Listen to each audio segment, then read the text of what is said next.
I'll get started.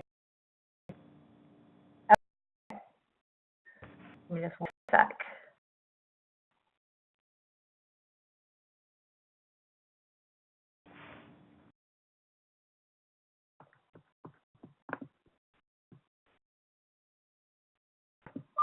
Okay. For an intro, or you want me just to get going? I'll just get it going. It's fine. Okay. Well, good morning, guys. I appreciate you on the call. I know it's the end of the week, so hope this is going to be worth your time. I think it will be. I think today's conversation about questions to ask during a CNA with your client is really relevant to everybody, and I think it's going to help your salespeople listen for during the conversation with the client, so that we can then take that information and tie it into when we're building a successful digital campaign. And one of the questions I get asked probably most often from AEs is there a special formula for when we design campaigns? Is there a certain percentage of each channel that we should give to everybody that really makes a successful campaign? And unfortunately, it's not that simple. There's so many factors that go into how to decide the number of impressions to serve, how quick we serve the impressions, what to create, what channels we're going to use. And so I wanted to talk about questions that I like to ask during a CNA with a client that helps me think about those things and understand when I am building the proposal or putting the campaign together. I know how to in a unique way so that it helps that particular client reach their specific goals, that campaign. Always like to ask is, besides digital, what other types of advertising are you doing? And the reason I ask this is because it really gives us an idea of, one, how much money they have to spend, so what their budget is, what their style is. If they say something like, geofencing or a new digital product, that's to me that they like to be involved and using the current technologies or the latest digital trends. But something like or newspapers, they might be more old school. So it gives me for their style. And so it helps me understand what their expectations are. So if it who says they use TV, that usually signals that they have great video content already created, and we can use that and incorporate it into the digital campaign. We can put that video in the email. We can use it on Facebook and Instagram. We can use it on YouTube and Hulu. So if he tells me that they do TV commercials, I always talk about the fact that we can incorporate video into our digital campaign. That's a big hook for them. If they or billboards, that to me suggests that they're spending a ton of money on something that's really difficult to target narrowly. You can't really pick an audience if you're doing a billboard. So that's something we can talk about. It all suggests that they're doing something that's really difficult to track and measure the ROI of. So another thing that's a huge selling point from our people-based marketing product that we can talk about is how we're able to prove the ROI. And with print and billboards, those are really easy pieces of advertising budget that you can talk the client into shifting to digital. So those are dollars that we can steal from whoever buying the print and the billboards from. Or direct mail. That also has to me that it's a company or a business that does coupons. We can talk about if they're big on coupons, maybe there's a way that we can incorporate that into the email strategy, or if we can design a landing page that has the coupon offer on that landing page, we can drive traffic to that page digitally. A direct mail, or if they also say they're doing direct mail, that signals that the matchback report could be extremely valuable to them. So anytime I hear somebody say that they do direct mail, it's a little signal that goes off for me. I talk about the matchback report because, as you guys know, the matchback report includes the street addresses of every consumer who receives our advertisement. So they can tie that into their direct mail that they're already doing. So that's a benefit to the advertiser that we can share with them. If there's endorsements, I love tying radio endorsements into an email marketing campaign. If you personality in your market that's very well known in the area, we could put a picture of him and a testimonial of the product that they're endorsing on air, and send everybody who listens to whatever type of music his statement is. So there's a lot that we can tie in radio, digital, but the endorsement is, to me, is a no-brainer. An email, which you probably will hear a lot of, I immediately will ask if they are doing email internal customer database or doing prospecting or conquesting emails. Working with another company who would just be buying email lists and bad data. So as soon as I know, that signals to me to ask them 3 additional questions. Number 1, are you emailing your own personal internal database, or are you doing the prospecting and the conquesting? A clear way to measure the ROI of whether or not your email is working, because you guys know we have several ways that we can prove the ROI. And your email provider is building their target audience. So if we're doing acquisition or prospecting or conquesting emails to a new audience that's not their current customer database, they know how that company is building the target audiences. Are they using deterministic or probabilistic approaches? We use a deterministic approach, which means that we look at several different consumer behaviors and activities that they've done in a recent time period, but without a doubt that our target audience is full of relevant people. We'll just use real vague behaviors, maybe over a 5 to 60-day time period. Maybe they visited a website one time, and they're going to put that consumer in the target audience, while the consumer may not actually be relevant. So that's an important question to ask as well. The second question, who are you trying to reach? The reason I ask this is it gives us an idea of which channels would be the most effective for that demographic. Because again, there's no formula that's going to work for every single client, every single market, and every single target audience. If we're to target millennials, we design the ads so that they will appeal to millennials. Millennials react really well to ads that are funny, or if there's celebrity endorsement, or if they're inspirational. Millennials really react well to those things. Millennials obviously really react well to ads that are on social media. So women under the age of 35. So targeting women under the age of 35 in Facebook and Instagram is a good idea. Sometimes businesses that do not benefit from social media ads, so we'll make a different suggestion. We should set up cross-device pixels. So if we're trying millennials is the #1 demographic group or age group that tend to see an ad but not click on it right away. Remember the ad and they'll visit the website mostly a different device. So if we're trying to reach millennials, we want cross-device pixels because we'll still be able to track if somebody sees the ad and waits a day or two before they actually convert and go to the website, and they may do it from a completely different computer or mobile device from one that they saw the ad the first time on. Cross-device pixels will still track that. If we're probably using a particular app, like somebody, a real estate intender, somebody who's a fitness junkie, somebody who's on a particular diet, somebody who's date. If we're doing an event at a local restaurant and we want to target singles, we want to target those consumers based on a particular app that they likely are using on a daily basis. So ask that so we can tell the client that we have this unique ability to incorporate apps into our targeting. Target people who frequently visit a competitor's store or a certain event or any type of physical location. That signals to us that we might want to incorporate something like geofencing into the ad mix.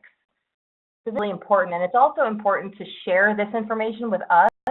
If your AE is going to request a proposal through our portal, all this information is really helpful for us to build a really unique, thoughtful campaign for that client. What's your monthly budget? This helps us determine A few things. The first thing is, how large of a target audience should we focus on? If they have a fairly small budget, as a client who we feel would benefit more from multi-channel ads and maybe not as much from email, we might make the target audience on the small side so that it can only afford a certain number of impressions,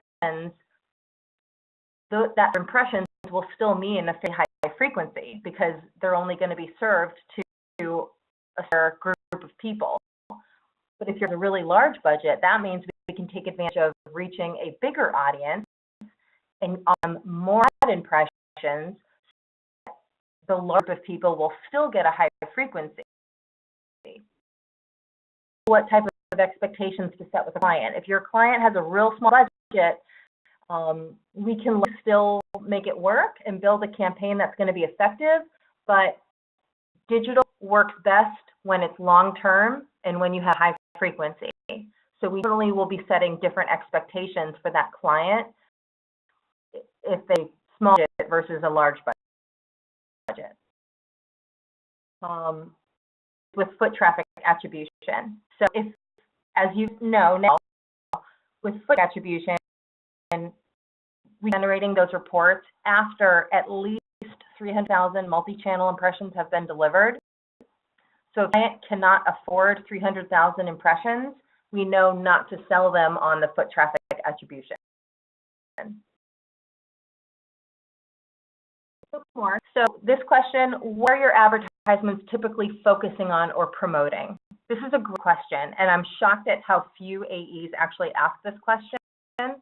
What they're promoting. Otherwise, we have no idea what channels to incorporate and what the ads should really look like and what the call to action should be. So email is a great channel for any type of client who can hook a consumer by showing them video content or photos, like if it's an event that we're promoting. If you photos or a video clip of last year's event, a huge draw. It's a huge way to hook a consumer because they'll really be able to get the feel for what they're about to buy a ticket to. If one could benefit by showing before and after photos, like if it's a loss clinic or if it's a plastic surgery client or landscaping, home cleaning, anything where we want to show before and after pictures so consumers can really see what this would be able to do for them, email is great for that. Customer testimonials, again, if we've got a radio endorsement, if it's some type of orthodontist or doctor, an attorney, financial assistants, LASIK eye surgeons, all of those are great businesses to incorporate customer testimonials into their email marketing piece. So that we can do with email, and that's why I always ask, what typically promote? What sets you apart from the other businesses in this market that are similar to yours? What do you want your consumers to know before?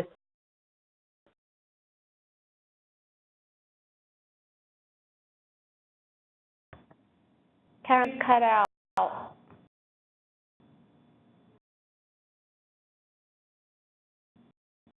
Related products. Karen, You got me? yeah, you just Yep. like say I guess the last one or two sentences that you went over, you cut out for like a second there. Sure. Sorry about that. So what I was just saying is we want to ask what advertisements are going to talk about or share because it helps us understand what channels to include. And most of our campaigns incorporate email, but I still like to ask this question because I think where I cut out was probably talking about the benefit of incorporating customer testimonials into the email piece. So you think about what does your client have that could hook a consumer? Like what can we show a consumer to get that person to say, oh yes, I want to buy from this business instead of all the other businesses in my city that I can choose from. So if it's something like a LASIK eye surgeon or an orthodontist or doctor, an attorney, some of the financial services, 401k support, taxes, it's great for those types of businesses, and we can put those in the email piece. It also works great for nonprofits or charity organizations because you can talk about, if you're trying to get donations, you share in the email what they're going to go towards, what is the research going towards or paying for, What are they trying to cure? What is this, what they need volunteers for? Is there an upcoming road race? Is there a 5K walk? Is there a gala? What is it? So if you communicate a lot of information, email is great for that as well. As another channel that can be really powerful for certain types of businesses. And businesses are fitness programs or fitness products. Anything that's related to somebody's hobby. I feel like when people are using social media, they're not thinking about work. They're thinking about what their friends are doing, or they're thinking about what they want to do over the weekend, what their families are involved in. So anything that could become a hobby is also great for social media. Any travel related, retail or consumer goods, fashion stuff, entertainment, upcoming concerts, TV shows, movies, all of those things work very well on social media. Food and restaurants. So if a new grocery store that's opening, a new restaurant or bar that's promoting an event, all of that stuff works very well on social media.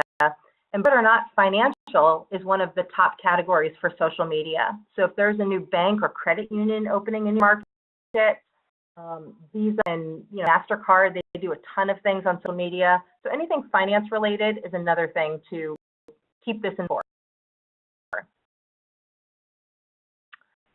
Another why I ask this question is because it helps us understand if we'll need to push back on the client. And I know a lot of AEs don't like to ever push clients, but some we have to. And if your client comes to you and they don't have a strong offer or call in or any kind of benefit for the consumer, we really should push back. You want to make sure that you've got something that's appealing to the consumer in that.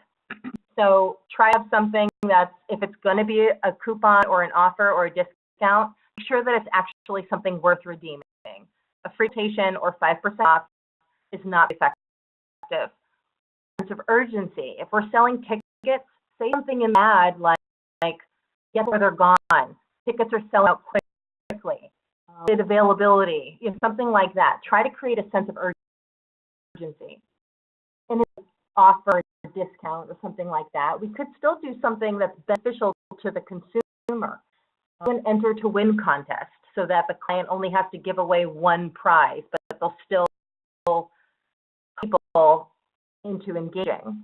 Or something will teach the consumer something. Offer a free cooking class from the new restaurant that just opened up. Something like that. What are your advertising goals? Always make sure we know how the consumer is going to measure whether or not, how the client is going to measure whether or not this campaign was successful. Asking this question will help us to understand which tool we should talk about. If the goal is to get new customers or conversions or sales, we should talk about the matchback report. But they'll get a list of all the names of people who receive our ads, and then they can match those names to the people that came in and bought their product. Foot traffic. Let's say it's a client who is not going to keep track of all the names of people, like if it's a convenience store or a restaurant or something like that, they're not going to keep track of everybody's names. Or maybe it's an event. They have no way of knowing the names of the people that show up at a concert. But if they just set our campaign foot traffic, we should only incorporate foot traffic attribution into their campaign. Site traffic, if they're focused on getting people to a landing page or to their home page or their website, we should incorporate cross-device pixels or UTM parameters. Our guest speaker today is Mo Rowland. He's from Charleston, South Carolina.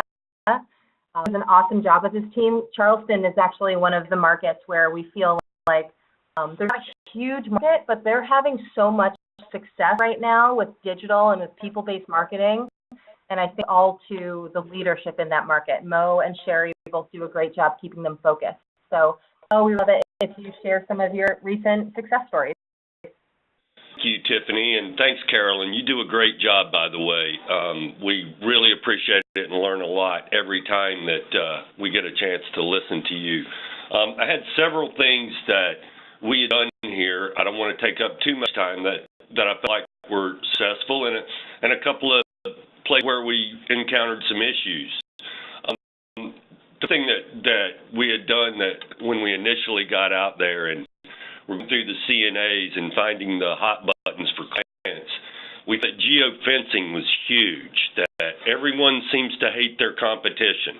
They want to geofence the competition's parking lot. We even had an oral surgeon marketing rep that said, I just want to steal my competition's patients. I mean, straight out. So car dealers, same thing. They love the geofencing. But we had, in particular, my rep, Mariana Hall, had together something. We have essentially a civil war between two adult stores that are fairly close in proximity here, and they both spend a lot of money on advertising. So Mariana put together a great geofencing campaign, and you have to have very vanilla ads, of course, for this sort of business, and just pick a very attractive lady with her finger over her lips and a kind of photo, and said better deals around the corner, better deals and better selection around the corner. And it was great. Her click-through rate has already increased exponentially with just running this. So she is getting attention from the geofencing, and they love it. From an emotional standpoint to the client, this is something big to them. They want their competition's people. They took offense that someone went and is getting ready to buy from someone other than them. So that was a very big deal, and we're really getting a lot of response from people wanting to geofence different areas, events, things of that nature. Another thing that we did here that was really successful was, I don't know if you guys are familiar, some of you probably do this, some of you don't, but we have our Nash Next, the next upcoming country music star from our area, where we invite him in to compete. We're having trouble getting people to sign up, for the bands. We couldn't get enough bands. So we decided, why don't we use these great digital products to see if we can do that? So our goal was 25 entries. We only had 14 entries. We deployed 41,667 emails to 18 to 34-year-old musicians in South Carolina. Did it at the very last minute, 2 days before the deadline to enter the contest. Thanks to this e-blast, we were able to exceed our goal of 25 with 32 entries into our Nash Next contest. So I think that shows you the power of email. I really believe in the email as well. So those are the two things that we have done that seem to be something that works well for our client, as well as works well for us. And our students can use these products as well to do what we need to do with it. But those are two big ones that I had that I felt like were worth discussing. And we are doing very well with our digital here. We had already exceeded our digital budget for Q4 going into October. We're already over the budget. So lo and behold, strange as it might seem, they sent us new budgets for Q4. So digital budget. So it's a good thing when you have that problem. But those are the things that I had. What we really ran into, the problem on our adult store, was the channels are very icky about running ads for this type of business. So we went into it with a vanilla ad, but we're still having trouble with some of the channels accepting the campaign. So there are things that you have to work through with this. It's a brand new thing for everyone, but it's definitely where the money is going, and we are seeing that here in Charleston and everywhere else as well. And that's pretty much what I had. I don't want to keep anyone too much longer. I was going to pull Mariana in, but we're having our customer appreciation sale this week, so everyone is busy putting in orders. So I want to stop them from that, obviously. But that's the stories that I really wanted to share with you. And if there's any questions on it, I'm happy to take them. All right, Mel. I don't see any questions popping up now, but what I'm going to do is, if anybody has any questions, you can email me, and then I can connect you with Mo, Carolyn. You can always try to work something out. For sharing. And thanks for the presentation, Carolyn. No. All right. Bye-bye.